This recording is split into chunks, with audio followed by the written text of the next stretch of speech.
Hello, everyone. Welcome in today. We're going to go through more of our Dynasty deep dive. I'm hoping to get through all the recruiting and transfer portal news at least today. Maybe we'll go through the rest of it, but I don't think we'll be able to get that far. This thing is huge. So let's get back into it. Here they start talking about building your program and transferring and all that. So they talk to former players, coaches, and recruiting experts to really help lay it out. So I really like basically the research they put into it, and I really love the fact that they brought up the California quarterback and the Florida receivers and all that. And then they did research on why players signed. So they spent time talking to the community as well to see what they expected. So they didn't, they found out that we hated how NCAA 14 just felt shallow and cold, is how they worded it. And that is basically how it felt. You just threw points at a guy, and that was that. The old system used to be pretty tedious, but at least there you felt like you got to know the prospect because you had to reach out to him. You could make him mad and really hurt yourself if you contacted him too much. So I like the fact that they went back, but they said they made it a little bit easier, basically. So they said they humanized the recruits by giving them unique needs and motivations that the players have to discover, basically, to be able to interact properly with the recruit. They differentiated the regions of the country based on player caliber and the types of players. So they talk later on about like East Texas and the big receivers, stuff like that. They represented the different resources based on how many hours you have, and they made the transfer portal feel authentically unpredictable. So I'm really interested to see the transfer portal. All right, so they introduce basically staged recruiting. So it starts with discovery, pitch, and then close.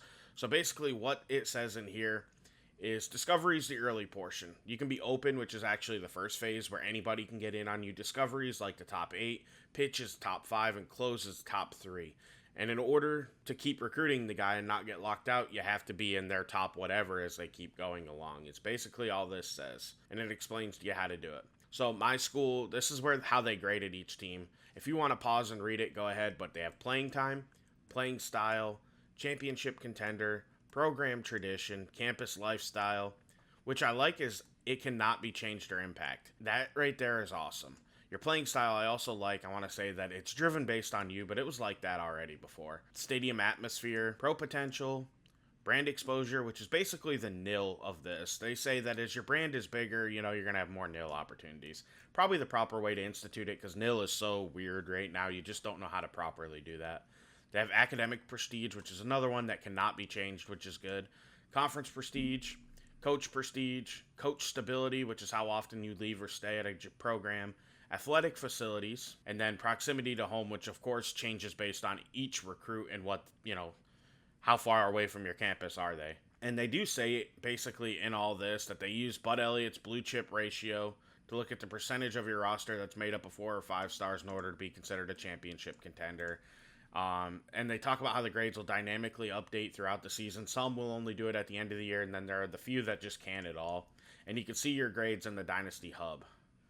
So that's pretty interesting. As we look at some screenshots here, you can see schools like Rice, Stanford, Northwestern, Cal, UCLA, Duke are always going to be at the top when it comes to a guy that wants academic prestige.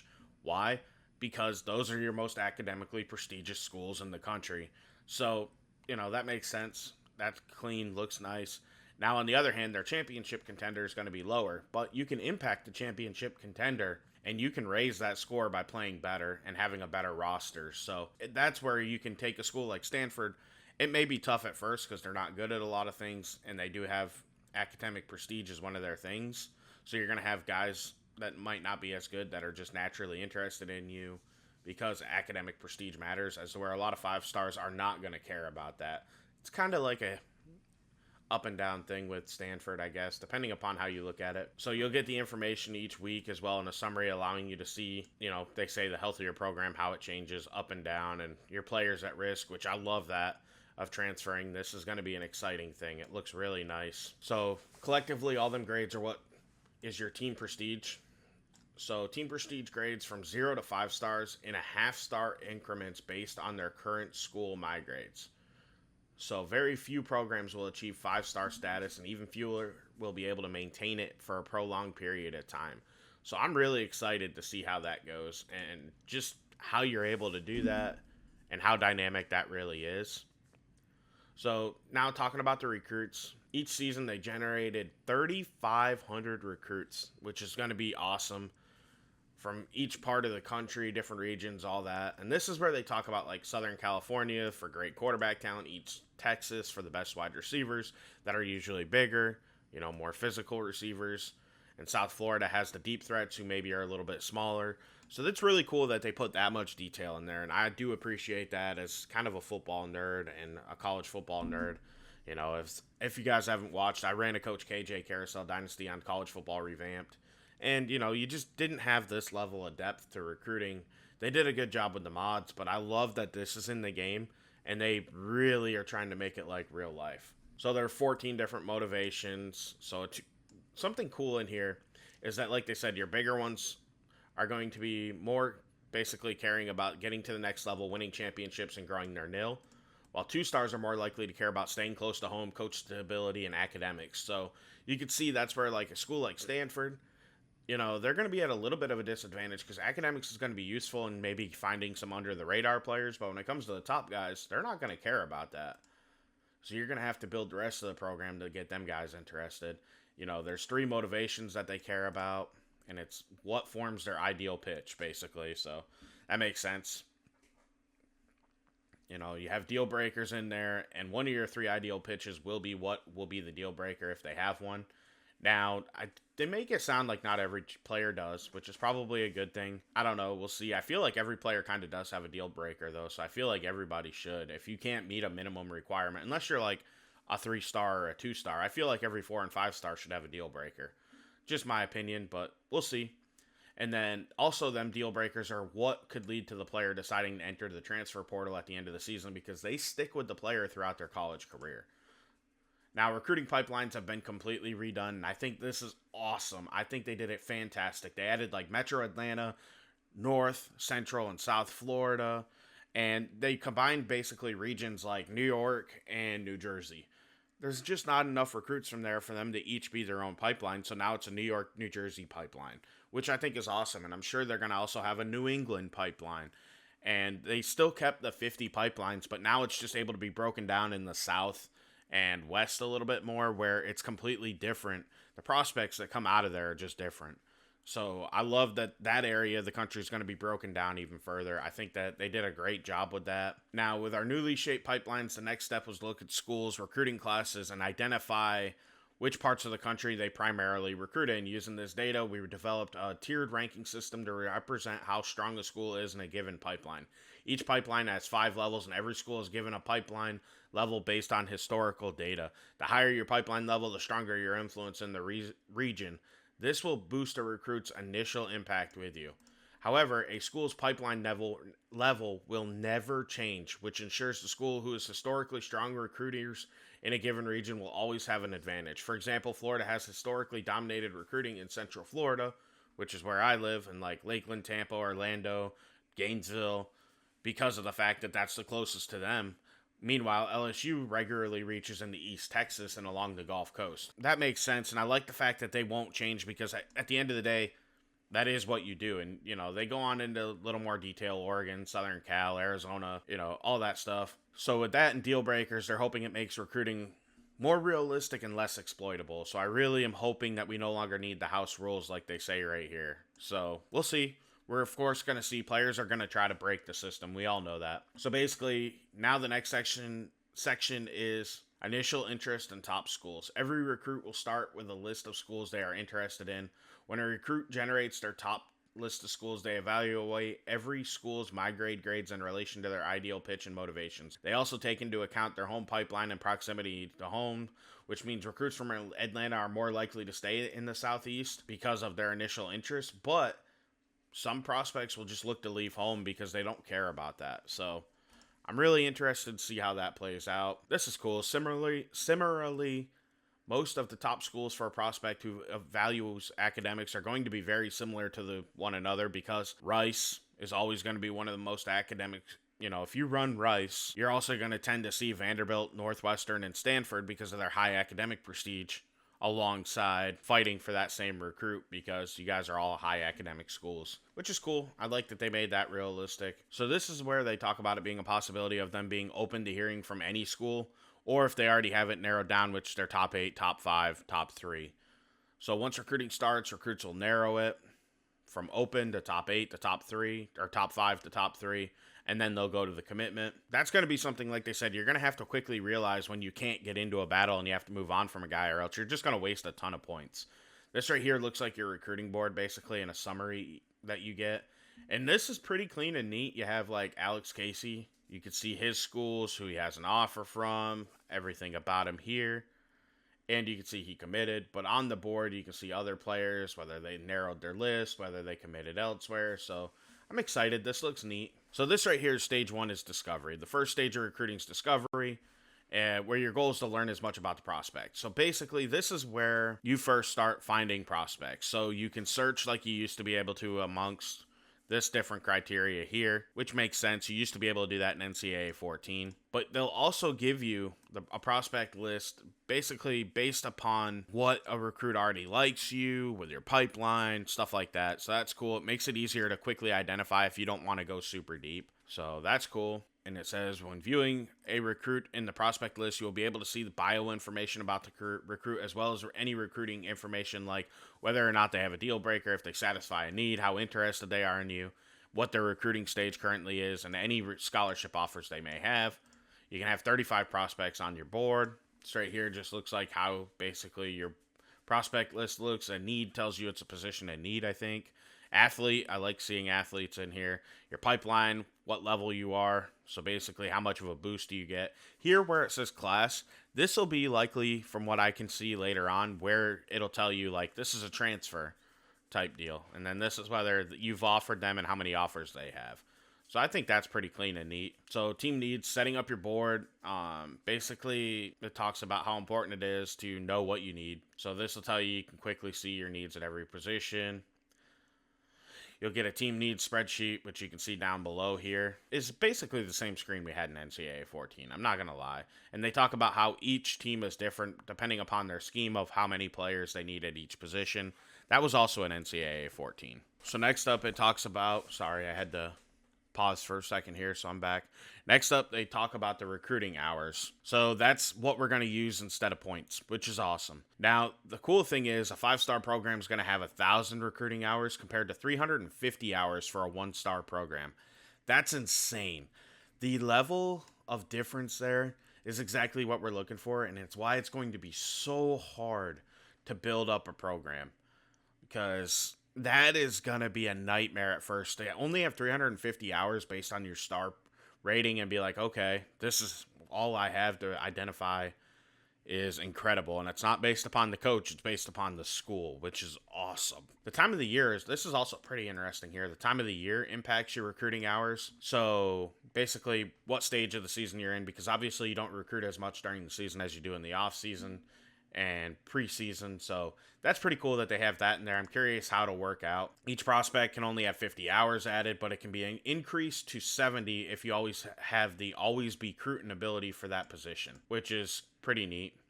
Next up is recruiting board. It's where you'll spend a bulk of your time, of course. You can filter, look through everything. This isn't anything you shouldn't already know, basically. This kind of looks and functions a lot like it did on NCAA 14. You can just look at the player, see how each player is affected by you, whether you're moving up or down, whether you have an offer, a schedule, all that stuff. Like, that's pretty normal. Nothing changed there from what I can see. Scouting's kind of interesting. So it works like before in the preseason. You can only scout players, which makes sense. But this is how a recruit looks. You don't know any of their attributes, any of their other stuff. You recruit them, or you scout them a little bit, and it goes and it gives you bars like you can see in here. And sometimes you'll get the grade here. And then as you go further in, you'll get all of that. You'll also get their abilities and their mental abilities. The development trait is highly unlikely that you're going to be able to get it. And I like that they did that. Like, you have to have a special ability to even have a chance. It doesn't guarantee you get to see it. So that's pretty cool. I like that. It keeps the kind of fog of war, so you don't know how good a guy's going to be really until you get him into your program. So, of course, there's 4 stages. You either haven't scouted them, they're partially scouted, mostly scouted, or fully scouted. That makes sense. Each time you scout them, you're going to unlock more information. I kind of talked about that in here. They also talk about how, like, a 5-star player that's a bust is only likely to be a 4-star caliber guy. Meanwhile, a 4-star gem's likely to be like a 5-star talent. which makes sense. And they talk about how like there's a lot more uncertainty with the lower star rated players because they don't get as much attention. So I'm curious how that's going to play out. Like, does that mean you're unlikely to ever get all their ratings? All right, guys, we're back. I'm sorry if you guys heard my daughter in the background or any noise in the background.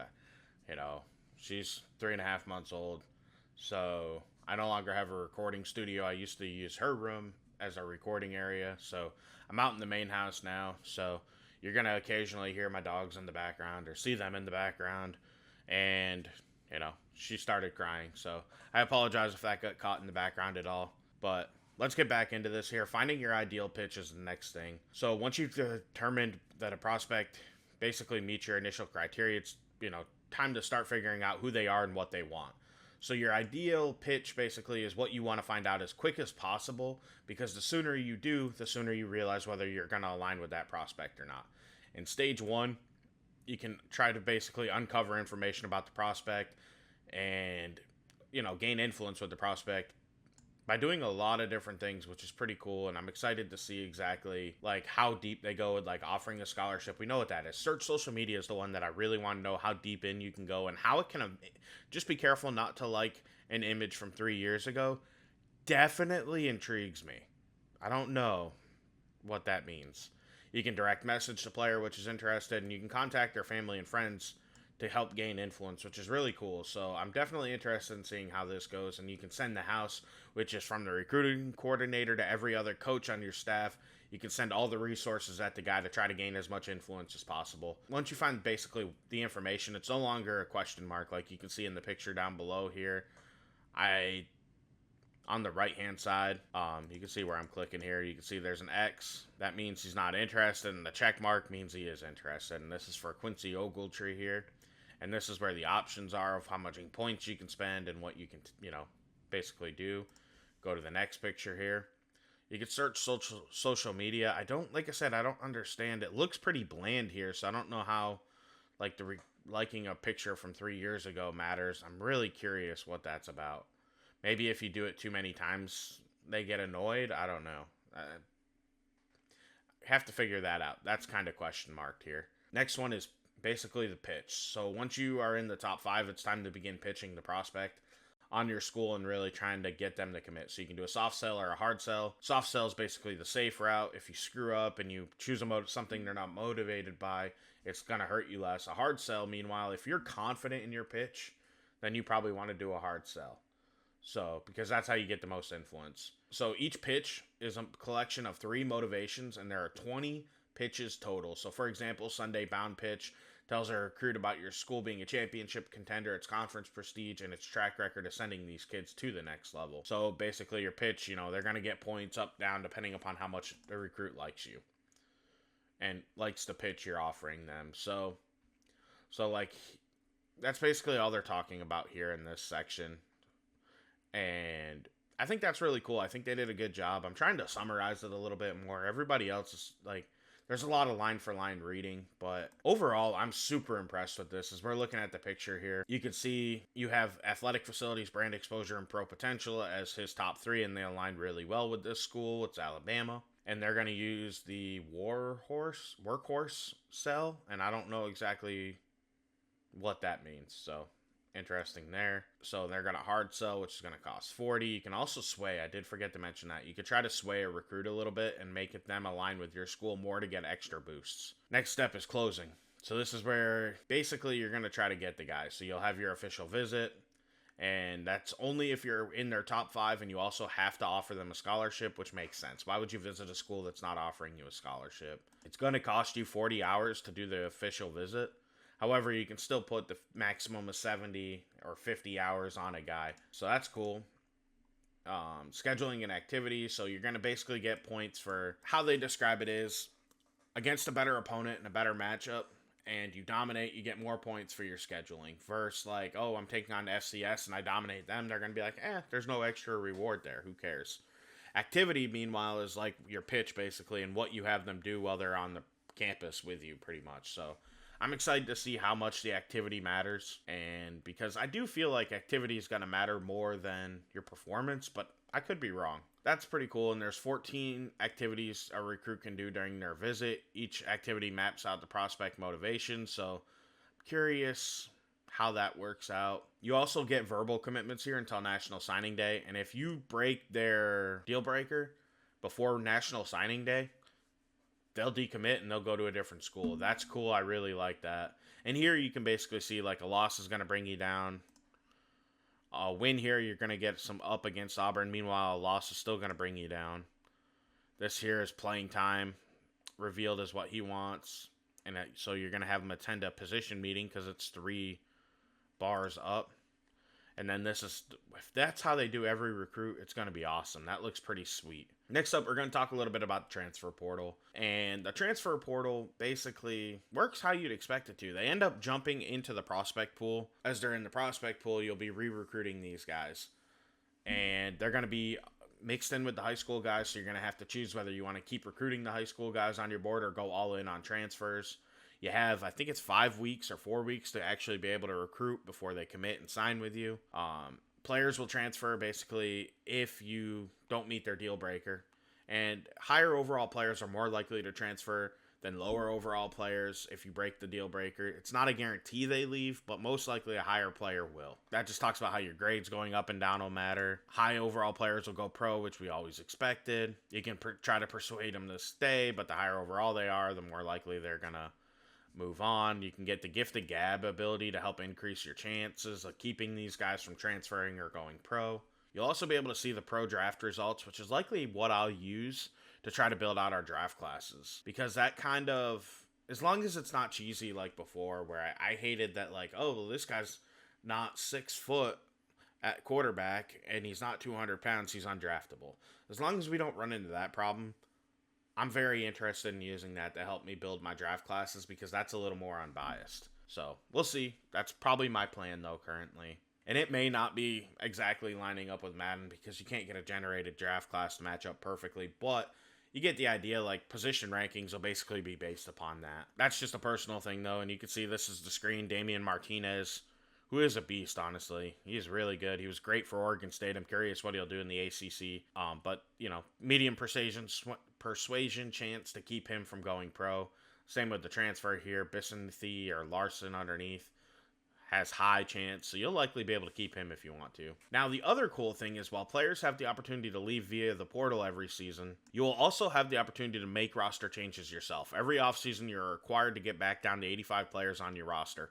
Unfortunately, that means if you are over the 85-man limit, you'll be forced to encourage some players to transfer. So now when you cut guys, they transfer to find a new home. So that's really cool. Even if you are at or below 85 players on your roster, you can still encourage the players to leave in order to make room for new players the next season. And no, you cannot encourage your brand new freshman to transfer the moment he gets on campus, which makes sense. So with the transfer portal, they want it to be authentically unpredictable, and it begins with the players leaving. Some schools may face a mass exodus of players, while others may be left completely untouched. Once all the players have decided to either stay or go, the portal will officially open at the start of off-season recruiting. Off-season recruiting lasts 4 weeks in total, and transfers will make their final decision at the end of it on National Signing Day. Just like in real life, this is a chaotic 4 weeks where players are committing quickly and team rosters are rapidly changing. That's pretty cool, and I think that that's going to matter quite a bit. So this talks about basically how you have to balance, like, do you want to go all in on the recruits? Do you want to try to find out about them before you start pitching them, or do you want to just jump in and start pitching them right away? Because there's risk in that, because they're going to have motivations like they're a recruit. They're also going to be giving a star rating based on their overall, and has a national, state, and position ranking just like every high school recruit. Since people change over time, transfers are assigned new ideal pitches and motivations. However, the deal breaker stays the same, which makes sense because that's why they entered the portal. They'll evaluate every school and generate a list. That's pretty normal. Since 4 and 5 prospects are in highest demand and they know more concretely what they are looking for, they will only consider 5 schools. And if you are not in their top 5, you cannot get in there, which makes a ton of sense. You think of a guy like Dillon Gabriel. He knew where he was going. He wasn't going to listen to a pitch from South Alabama to come be their quarterback. So that makes sense. And, you know, it just talks about how lower rated school players are more likely to just be open, and they'll look at any school that's considering offering them. So it's going to be basically quick. Your transfer recruiting is going to be very quick, And I'm excited about that. So you need to decide in the offseason whether to finish up your high school class or go all in on transfers. That's going to be a cool dynamic. I can't wait to have to manage that. This talks about how the CPU is going to handle it, which makes sense. The picture I just highlighted here, you can see this now includes all the transfers because they're looking at transfer portal. You can see Venezuela's a 4-star. Previous team was Ole Miss. He has a deal breaker of championship contender. So you know if you're South Alabama, once again, you're not going to be able to meet that.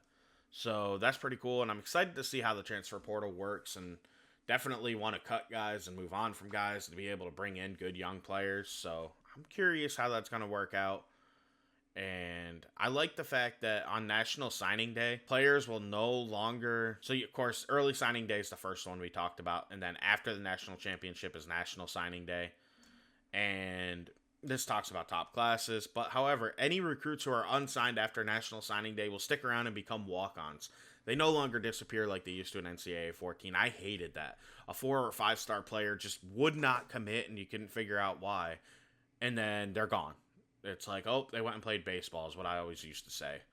Or basketball if they were tall. Like, I hated that, and I'm glad that they're going to become walk-ons. That makes a ton of sense. Looking here, you can see they signed Kevin Bavaro. He's a quarterback out of high school, which is probably here where they'll say recruiting or transfer portal. I wonder if they have JUCOs still. JUCOs aren't as much a part of the game, but I haven't seen them mentioned at all, so they might not have them anymore. And then here you can see the top classes, which makes sense. You get a point value, and so that makes sense. Nothing crazy there. So that's where I'm going to go ahead and cut it off. The rest of this video will likely be in a third video, and we're going to go through the position changes and the rest of the offseason. But guys, I want to thank you for watching. Please consider liking and subscribing. Have a great day, and I'll be back to finish off this article, and there will be plenty of EA Sports College Football 25 on the channel soon. I can't wait for this game to get out. I want to thank you for watching. Have a great day, and I'm out.